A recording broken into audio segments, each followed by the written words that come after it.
présentation va être les lois du Sinaï pour Israël et pour les nations. J'ai souligné deux phrases, parce qu'il y a beaucoup de choses que vous avez dit dans cette petite présentation. Vous avez toutes les présentations qui ont été faites dans le petit hebdo. Israël est le peuple du livre. Et ce que j'aime bien la suite, c'est que et ce livre est le livre de l'homme. Donc il parle dans le langage des hommes, bien qu'il soit le livre d'Israël, mais ça parle dans le langage des hommes. Et je dis ensuite, jusqu'à présent, les non-juifs étaient plutôt concernés, même troublés, par ce que la Torah et le Talmud disent à leur sujet. Et maintenant, ils se tournent vers la Torah pour écouter ce qu'elle a à leur dire.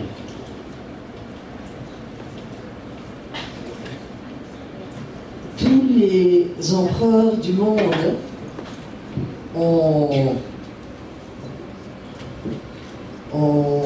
ambitionné de conquérir le monde au nom d'une loi universelle. Pour donner un exemple, Hammurabi a dit « Les dieux tout-puissants nous ont conféré le pouvoir et la mission de faire progresser le bien-être de l'humanité, et pour ce faire, nous allons conquérir les 4 coins du monde.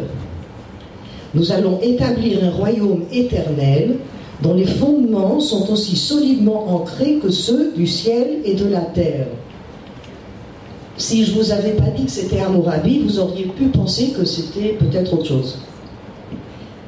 Jefferson, qui est l'auteur de la Constitution américaine, il a écrit « Nous allons créer un empire de liberté, tel qu'il n'a pas encore été vu sur Terre depuis le 6 jours de la création. » Une ambition qui est illustrée par le logo du département d'État américain, tout simplement une map monde. On va conquérir le monde au nom de cette liberté universelle. Le prospectus des francs-maçons de la loge israélienne nous promet une fraternité qui va s'étendre au monde entier. La Révolution française a rédigé une déclaration universelle des droits de l'homme qui a pour credo « Le prêtre c'est la nature, le temple c'est l'univers, le culte c'est la vertu ». Et aujourd'hui, on a une Cour internationale de justice avec une loi internationale qui évidemment se donne le droit de juger le monde au nom des valeurs qu'elle a décidé de représenter. Sans oublier la bénédiction pontificale « Urbi et Orbi » qui sort du Vatican, de Rome, et qui s'étend sur le monde entier. Ça veut dire que tous les hommes ambitionnent de gouverner le monde au nom d'une loi universelle. Alors, si nous, on prétend que la Torah est universelle, voyons comment nous, on établit cette universalité. Le Créateur du monde a proclamé au Sinaï « C'est moi qui ai créé le ciel et la terre ». Y a-t-il un titre de souveraineté universelle plus justifié que ça? Seulement, le problème, il est que Dieu n'a pas dit ça au monde entier. Il a dit ça à un peuple qui venait justement de sortir d'Égypte, qu'il a choisi pour transmettre ce message. Et il a dit à ce peuple « Je suis l'Éternel, votre Dieu ». Des paroles qui sont uniquement adressées à Israël. Le don de la Torah a été une révolution sans précédent et définitive. Pour la première fois, Dieu parle non pas à un individu, mais à un peuple tout entier. Non pas à un prophète isolé, mais à tout un peuple qui a vu la voix de Dieu. Voir une voix, c'est pas très logique, on entend une voix. Par cette expression, la Torah veut nous signifier que cette vision de Dieu, c'était une vision prophétique. Pour recevoir la parole de Dieu, il a fallu que Moshe Rabbeinu élève le peuple à un niveau où il était capable d'entendre la voix de Dieu. Et c'est une voix qui est difficile à entendre. Les Bnei Israël, quand ils l'ont entendu, ils ont cru mourir et ils ont dit « Mon cher Rabbeinu, toi tu vas écouter cette voix, nous on ne peut pas, et puis tu vas nous dire ce que Dieu nous commande. » Le don de la Torah a été par prophétie. Et cette prophétie, elle est ancrée dans le peuple juif avec le devoir d'en être témoin, d'être témoin de la voix de Dieu. Ça veut dire que cette loi, c'est pas une loi que l'homme a décidé qu'elle est bonne ou pas. Il peut se rendre compte qu'elle est bonne.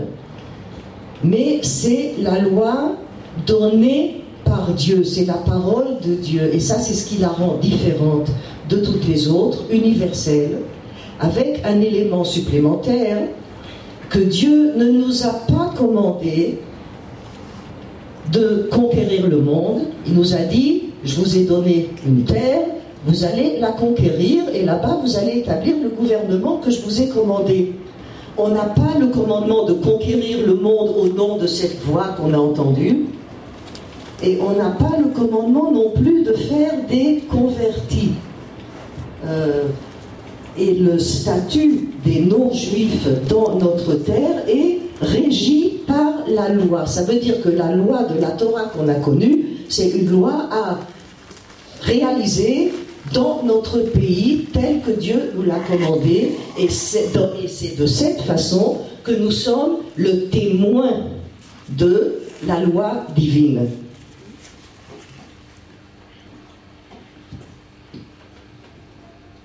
Quand on a reçu la Torah au mont Sinaï, les peuples environnants, ils savaient qu'il y avait un peuple qui venait de sortir d'Égypte, qui errait dans le désert. Déjà, le juif errant, il voyait le camp bien arrangé et tout, il savait qu'il se passait quelque chose. Mais si une caravane de Midianim ou de Ishmaélim serait passée par là, ils n'auraient pas entendu la voix de Dieu, ils ne savaient pas. J'ai passé le temps ? Ah.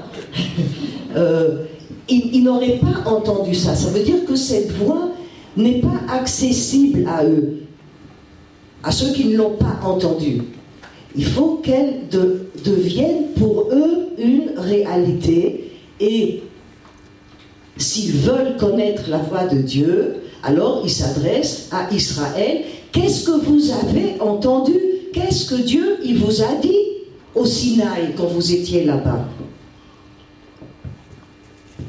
À cause de cette ambition de tous les peuples, empereurs, à établir leur propre gouvernement, ils se sont opposés à cette voie divine et ils ont guerroyé contre le peuple juif afin d'établir leur gouvernement. Ils ont toujours été arrêtés et ils sont toujours tombés, on peut dire sur un os, ce petit peuple qui ne prétend pas conquérir le monde et qui ne va pas faire des conquêtes et des convertis.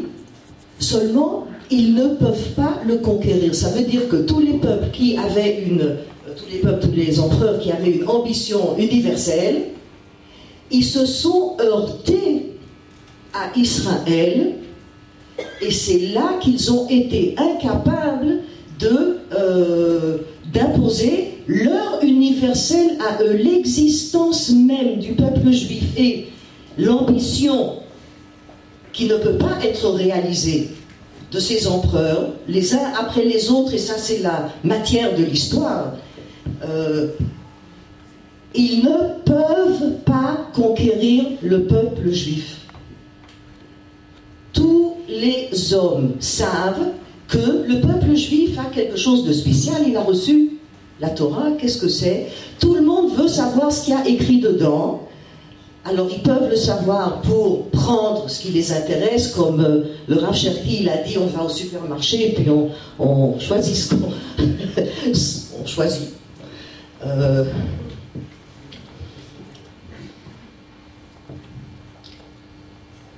Ou bien, j'aurais pas dû faire cette blague. Ça m'a fait perdre mon...